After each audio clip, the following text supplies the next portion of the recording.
आज लगभग पूरी दुनिया एक वायरस के कारण महामारी से जूझ रही है। वायरस का नाम है सार्स CoV-2। इसे कोरोना वायरस भी कहा जाता है। इस वायरस के कारण हो रही बीमारी का नाम है कोविड-19। कोरोना वायरस बहुत ही छोटा है। इस वायरस का डायमीटर है 120 नैनोमीटर। इतने छोटे होने के कारण इसे सिर्फ इलेक्ट्रॉन माइक्रोस्कोप से ही देखा जा सकता है। इतने छोटे आकार की कोरोना वायरस इंसानों के शरीर में कैसे प्रवेश करती है, ये जानेंगे अजीब दुनिया की आज की एपिसोड में। वीडियो शुरू करने से पहले आपको बताना चाहूँगा कि अगर आप इस चैनल में नए हैं तो अजीब दुनिया को सब्सक्राइब करके बेल आइकन पे ज़रूर क्लिक करें।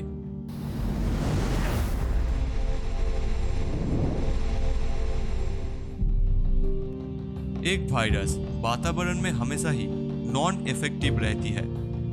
जब ये वायरस किसी जीवित की शरीर में प्रवेश करती है तब वायरस इफेक्टिव बन जाती है। कोरोना वायरस इंसान के शरीर में स्पिलओवर इन्फेक्शन के जरिए आया था। ये वायरस इंसान के शरीर में एक बार प्रवेश करने के बाद एक इंसान से दूसरे इंसान में फैलती है।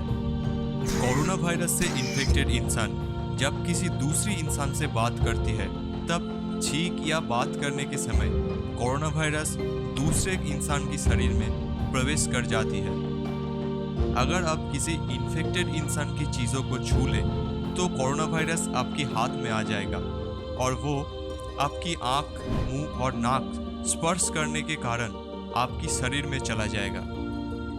इंसानों के शरीर में प्रवेश करने के बाद पहले कुछ दिनों तक कोरोना वायरस इंसानों की गले में रहती है। कोरोना वायरस की बॉडी में ये जो कांटे की तरह है, ये प्रोटीन से बनती है और इसे स्पाइक कहा जाता है। स्पाइक्स के जरिए ये वायरस हमारी गले की सेल में अटक जाती है। कुछ दिनों के बाद कोरोना वायरस हमारी फेफड़ों में चली जाती है और उसे इन्फेक्ट करना शुरू कर देती है। वायरस के बाहर मौजूद स्पाइक्स फेफड़ों की एल्वियोलाई सेल में अटक जाती है और धीरे धीरे सेल के अंदर प्रवेश करती है। वायरस की बाहरी हिस्से को कहा जाता है एनवेलप। कोरोना वायरस कोशिकाओं के अंदर प्रवेश करने के बाद ये एनवेलप फट जाती है और अंदर मौजूद वायरस की जेनेटिक मटेरियल RNA या राइबोन्यूक्लिक एसिड बाहर आकर इन्फेक्टेड कोशिका की सारी फंक्शन बंद कर देते हैं। इन्फेक्टेड सेल के अंदर मौजूद RNA वायरल रेप्लिकेशन प्रोसेस के जरिए और कोरोना वायरस बनाती है। उसके बाद इन्फेक्टेड सेल फट जाती है और अंदर मौजूद सभी वायरस बाकी कोशिकाओं को इन्फेक्ट करती है। ये प्रक्रिया एक साइकिल की तरह चलती रहती है। धीरे धीरे फेफड़ों की सभी कोष इन्फेक्टेड होने के कारण इंसान को सांस लेने में तकलीफ होने लगती है।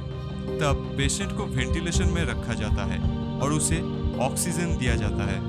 अगर किसी पेशेंट की इम्यूनो सिस्टम अच्छी है तो वो कोरोना वायरस को ज़्यादा कोशिकाओं में फैलने से रोकती है और इन्फेक्टेड सेल को धीरे धीरे नष्ट कर देते हैं। इसमें पेशेंट 3 से 4 हफ्तों में धीरे धीरे सुस्त होने लगते हैं। लेकिन अगर पेशेंट पहले से ही किसी बीमारी से जूझ रही है तो उसकी इम्यूनो सिस्टम कोरोना वायरस को नहीं रोक पाता और इस अवस्था में पेशेंट की मौत भी हो जाती है।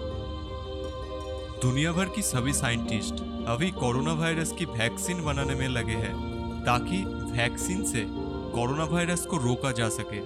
कोरोना से इन्फेक्टेड इंसान को खांसी, तेज बुखार और सांस लेने में तकलीफ होती है। इस वायरस की कोई वैक्सीन अभी हमारे पास ना होने के कारण इससे बचने के एक ही विकल्प हमारे पास है, वो है सोशल डिस्टेंस।